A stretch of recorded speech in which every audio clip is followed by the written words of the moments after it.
बच्चन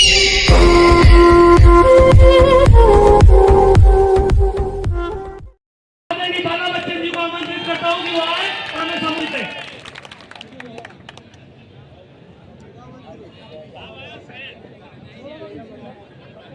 हम सब के बीच में उपस्थित मध्य प्रदेश कांग्रेस कमेटी के अध्यक्ष आदरणीय श्री जीतू भाई पटवारी जी, विधानसभा में हम सब विधायकों के नेता प्रतिपक्ष आदरणीय हमारे उमंग भाई सिंगार जी, आदरणीय हमारे राज्यसभा सांसद सदस्य आदरणीय विवेक भाई तनका जी, अरुण भाई यादव जी, डॉक्टर विजय लक्ष्मी साधो जी, हमारे सभी सम्मानित विधायकगण आदरणीय रवि भाई जोशी जी और सभी सम्मानित हमारे विधायकगण, दोनों जिला कांग्रेस कमेटी के अध्यक्ष आदरणीय हमारे रवि भाई नायक जी, बड़वानी जिला कांग्रेस कमेटी के अध्यक्ष नानेश भाई चौधरी जी, सम्मानित मंच और हमारे जयसिंह भाई और सभी सम्मानित मंच और उपस्थित मेरे सामने जो बैठी हुई हमारी सभी माताओं बहनों और युवा साथियों, और आज जिनकी बदौलत आज सब हम यहाँ आए हैं खरगोन बड़वानी लोकसभा की नामांकन रैली और सभा के लिए, आदरणीय हमारे पोरलाल खरते जी और सभी उपस्थित हमारे पत्रकार एवं छायाकारगण, आप सभी हमारे अतिथियों का स्वागत करना चाहते हैं, लेकिन वक्त का तकाजा है। मैं आप लोगों से सबसे विनती करना चाहता हूं कि जो नहीं स्वागत कर पाए हमारे अतिथियों का, जोरदार गड़गड़ाहट, तालियों की गड़गड़ाहट से उनका हार्दिक अभिनंदन करें, उनका स्वागत करें। साथियों, लोकसभा के चुनाव की हमारी ये रैली और सभा है। मैं आप लोगों को बताना चाहता हूं, केवल याद भर दिलाना चाहता हूं कि 4 महीने पहले के भाजपा ने विधानसभा के चुनाव में क्या बोला था, आपको अपने दिमाग में रखना है। महिलाओं को क्या कहा था, किसानों को क्या कहा था, युवाओं को क्या कहा था। किसानों की गेहूं की बात की थी, कपास के समर्थन मूल्य की बात बोली थी, महिलाओं को 3000 रुपए तक की बात बोली थी, युवाओं के 1 साल में 2.5 लाख युवाओं को रोजगार देने की बात कही थी। पूरी वादा खिलाफी की है। महंगाई कितनी बढ़ गई है, बेरोजगारी कितनी बढ़ गई है।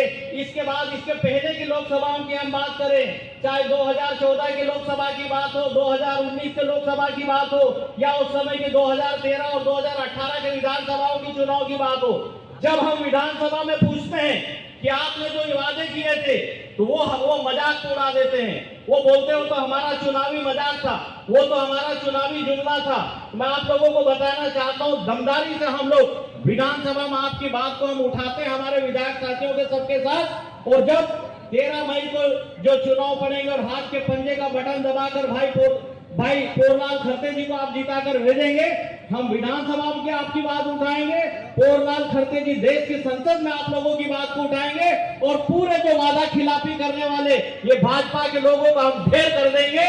पूरा माहौल और वातावरण आप लोगों की जानकारी में है। शादियों का समय है, उसके बावजूद भी छोटी सी सूचना पे आप सब बड़ी संख्या में यहाँ जो उपस्थित हुए हैं, मेरा सबसे आग्रह है, ये लोकतंत्र खत्म कर रहे हैं, संविधान खत्म कर रहे हैं, हमारे देश को पूरी तरह से गिरवी रख रहे हैं। मैं आपको बताना चाहता हूं, 1 जुलाई से ये रेलवे लगभग 150 ट्रेनें भी जो है वो प्राइवेट ट्रेनें शुरू कर रहे हैं। तो धीरे धीरे इन्होंने जो कांग्रेस ने आरक्षण दिया, उस आरक्षण को खत्म कर रहे हैं, संविधान और लोकतंत्र को खत्म कर रहे हैं, प्रजातंत्र को खत्म कर रहे हैं, हमारी आवाज को ये दबा रहे हैं। साथियों, इन सब का हिसाब और बदला लेने का जो समय है लोकतंत्र में वोटिंग से होता है, और इसीलिए कांग्रेस पार्टी ने, मैं आपको बताना चाहता हूं, आदरणीय पोरलाल खरते जी सबकी सर्वानुमति के उम्मीदवार है, सबकी राय है, सबने मिल के पोरलाल खरते जी का नाम तय किया है।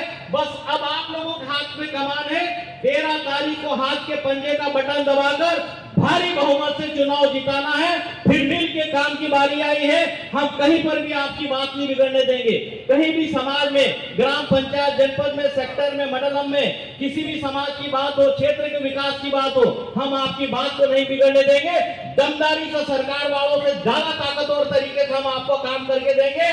माहौल पूरे मध्य प्रदेश और देश में बहुत अच्छा है। पहले चरण का जो चुनाव हुआ है, मैं आप लोगों को बता रहा हूं, 19 अप्रैल को जो पहले चरण का चुनाव हुआ मध्य प्रदेश में 6 सीट के लिए, उसमें 6 में से कम कांग्रेस 3 सीट जीत रही है। 50% कांग्रेस सीटें जीत रही है। और अब जो दूसरा और तीसरा और चौथा चरण जो मध्य प्रदेश में आएगा, मैं आपको बताना चाहता हूं, हम यहां पर भी 50% से कम सीटें नहीं जीतेंगे। हमारी 29 में से लगभग हम लोग 15 सीटों के आसपास तो जीतेंगे। आप लोग ध्यान रखना, देश में कांग्रेस की और राहुल गांधी जी की जीतू भाई की और हमारी कांग्रेस पार्टी की, कांग्रेस गठबंधन की आपकी हमारी सरकार बनेगी और सारे विकास के काम हम आपके करेंगे। आपसे हमारा केवल निवेदन है, 13 मई को हाथ के पंजे का बटन दबाकर भारी बहुमत से भाई पोलराम खरते जी को चुनाव जिताकर देश की संसद में भेजना है और सारी जो वादा खिलाफी हमसे इनने जो की है उसका हिसाब लेना है। धन्यवाद। जय हिंद, जय भारत। अब मैं हम सब